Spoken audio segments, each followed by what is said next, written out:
Good morning, YouTube. All right, if you love to bake like I do, you will understand that extracts can be $1 billion.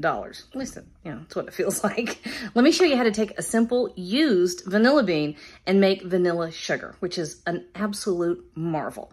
All right, let's cook, y'all. We got a family to feed. All right, let's talk about vanilla sugar. So I love to bake. I'm not a cake decorator.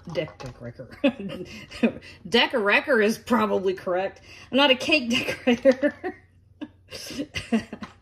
But I do love to bake. I've always loved cakes, and I like making big, old-fashioned southern layer cakes. And I love having vanilla. Now, this is whole vanilla. This is a vanilla bean. And I'm just cutting it in half because I want to show y'all how this is put together, or grows rather. It's part of an orchid. And real vanilla is expensive. I just spent, well, $18 with tax on 2 vanilla beans. Oh my gosh, the fragrance is stunning though. Can y'all see that? Do you see the inside, how it looks a little bit moist?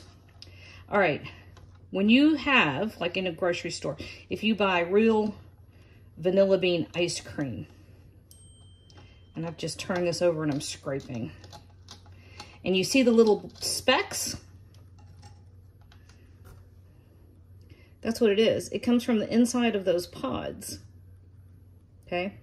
Now this, I am not organized. This vanilla is going to go in the base of my vanilla ice cream over here. But if you're baking a lot, you may end up with vanilla pods. There's a couple things you can do with them. First of all, you can take the pods once you've scraped the vanilla out. This is not super fresh vanilla because it's gotten real stiff. But once you've scraped the vanilla caviar bits out, whoop, don't throw it across your kitchen. See, this is what I'm going to use in my ice cream. And then you end up with these, I don't know, husks? What is that? It's the outside. You're going to end up with some of that. So here's what you can do. If you really want to maximize flavor, if you're a vanilla lover, which I am, I love vanilla. If it's a real vanilla, I'm not talking like vanilla as in no flavor. I'm talking about real vanilla as in I've got great Madagascar or Mexican vanilla. That's what I'm talking about. Okay, so scrape all this stuff up. This is the good stuff, right? All these little specks. But then you have this husk that's left over, right? 2 cups of sugar.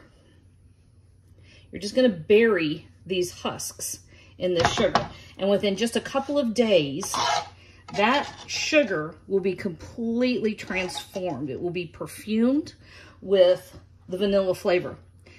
And once you take it out, you can put the vanilla back in and use it again. I mean, it really is. It will last 2 or 3 times. And even that's not the end of it. At the very end, if you've gotten 2 or 3 turns out of your vanilla and it's been in your vanilla sugar, if you have one of those tiny little coffee grinder, spice grinder things, you can then take all the pods and grind them up and you'll get a loose paste. You can buy vanilla paste, but you can also make it just like that.